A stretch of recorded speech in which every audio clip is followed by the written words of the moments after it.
Hello everyone, welcome back to our channel Savi's classes. आज हम कक्षा 5 कलरव हिंदी विषय पाठ 2 पंच परमेश्वर पाठ पढ़ेंगे। यह एक कहानी है जिसके लेखक हैं प्रेमचंद्र। प्रेमचंद्र जी ने बहुत सी अच्छी अच्छी कहानियाँ लिखी हैं, उन्हीं में से ये एक कहानी है। जुम्मन शेख और अलगू चौधरी में गाढ़ी मित्रता थी। साझे में खेती होती थी, कुछ लेन देन में भी साझा था। एक को दूसरे पर अटल विश्वास था। जुम्मन जब हज करने गए थे तब अपना घर अलगू को सौंप गए थे, और अलगू जब कभी बाहर जाते तो जुम्मन के भरोसे अपना घर छोड़ देते थे। इस मित्रता का जन्म उसी समय हुआ था जब दोनों बालक ही थे और जुम्मन के पिता जुमनाती उन्हें शिक्षा प्रदान करते थे। जुम्मन शेख की एक बूढ़ी खाला थी। उनके पास थोड़ी सी जायदाद थी, परंतु उनके निकट संबंधियों में कोई न था। जुम्मन ने लंबे चौड़े वायदे करके वो जायदाद अपने नाम लिखवा ली थी। जब तक दान पत्र की रजिस्ट्री नहीं हुई तब तक खाला की खूब खातिरदारी हुई। स्वादिष्ट पदार्थ खिलाए गए। रजिस्ट्री की मुहर लगते ही इस खातिरदारी पर भी मुहर लग गई। जुम्मन की पत्नी करीमन रोटियां देने के साथ कड़वी बातें भी सुनाने लगी। जुम्मन शेख भी निठुर हो गए।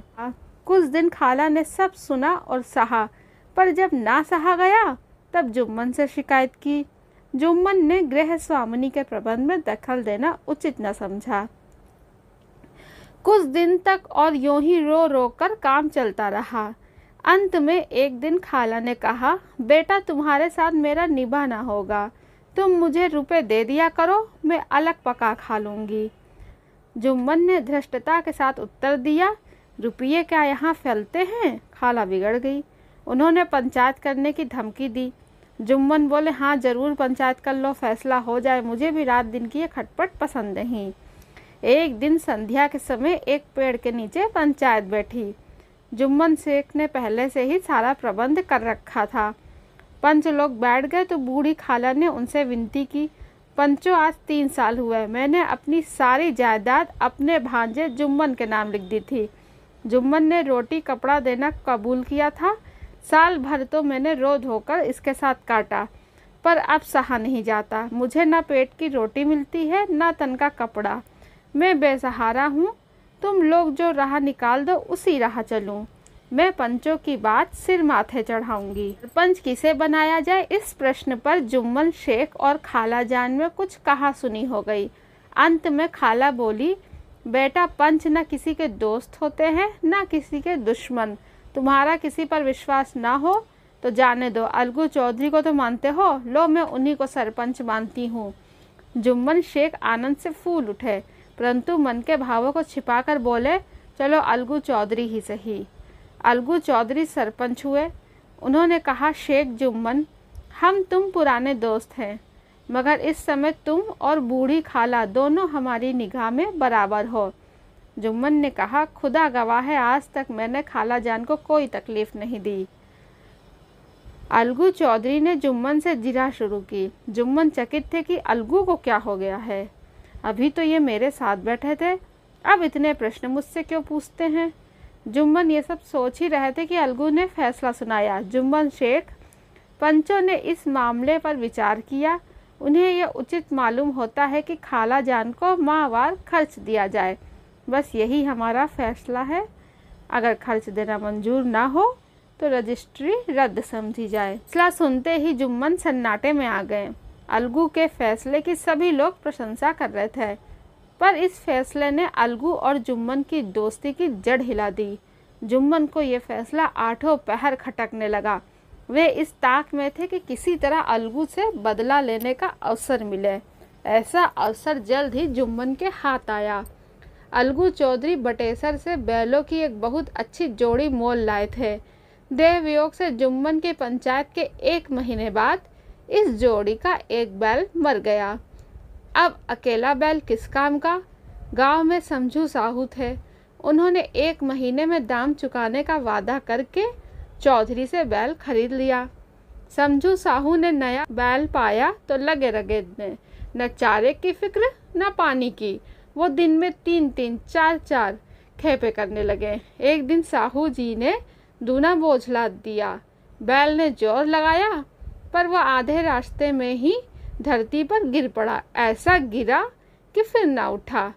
इस घटना को कई महीने बीत गए। अलगू जब बैल का दाम मांगते तब साहू सहुआइन दोनों ही झल्ला उठते। मुर्दा बैल दिया था, उस पर दाम मांगने चले हैं। इसी तरह कई बार झगड़े हुए पर साहू जी ने बैल का दाम न चुकाया। लोगों ने साहू जी को समझाया, भाई पंचायत कर लो, जो कुछ तय हो जाए उसे स्वीकार कर लो। साहू जी राजी हो गए तथा अलगू ने भी हामी भर ली। उसी वृक्ष के नीचे पंचायत शुरू हुई। रामधन ने कहा, चौधरी बोलो किसको पंच मानते हो? अलगू ने कहा, समझू साहू ही चुन ले। समझू खड़े हुए और कड़क कर बोले, मेरी ओर से जुम्मन शेख। जुम्मन का नाम सुनते ही अलगू का कलेजा धक धक करने लगा। फिर भी उन्होंने कहा, ठीक है, मुझे स्वीकार है। सरपंच का आसन ग्रहण करते हुए जुम्मन में अपनी जिम्मेदारी का भाव पैदा हुआ। उन्होंने सोचा, मैं इस समय न्याय के सर्वोच्च आसन पर बैठा हूँ। सत्य से जौ भर भी टलना मेरे लिए उचित नहीं है। पंचों ने दोनों से सवाल जवाब शुरू किया। बहुत देर तक दोनों अपने अपने पक्ष का समर्थन करते रहे। अंत में जुम्मन ने फैसला सुनाया, अलगू चौधरी और समझू साहू, पंचों ने तुम्हारे मामले पर अच्छी तरह विचार किया। समझू के लिए उचित है कि बैल का पूरा दाम दे। जिस समय उन्होंने बैल लिया था उस समय उससे कोई बीमारी न थी। बैल की मृत्यु केवल इस कारण हुई कि उससे कठिन परिश्रम लिया गया और उसके दाने चारे का प्रबंध नहीं किया गया। अलगू चौधरी फूले न समाये, उठ खड़े हुए और जोर से बोले, पंच परमेश्वर की जय। साथ ही सभी लोगों ने दोहराया, पंच परमेश्वर की जय। थोड़ी देर बाद जुम्मन अलगू के पास आए और उनके गले से लिपट गए। अलगू रोने लगे। इस पानी से दोनों के दिलों का मैल धुल गया। मित्रता की मुरझाई हुई लता फिर हरी हो गई। तो यह कहानी आपको कैसी लगी? क्योंकि जब कोई व्यक्ति न्याय के आसन पर बैठता है तो उस समय उसके सामने जिसका वो न्याय करता है, ना वो उसका दोस्त होता है ना वो उसका दुश्मन। वो निष्पक्ष होकर अपना न्याय करता है और निष्पक्ष न्याय करने वाले को पंच परमेश्वर कहते हैं।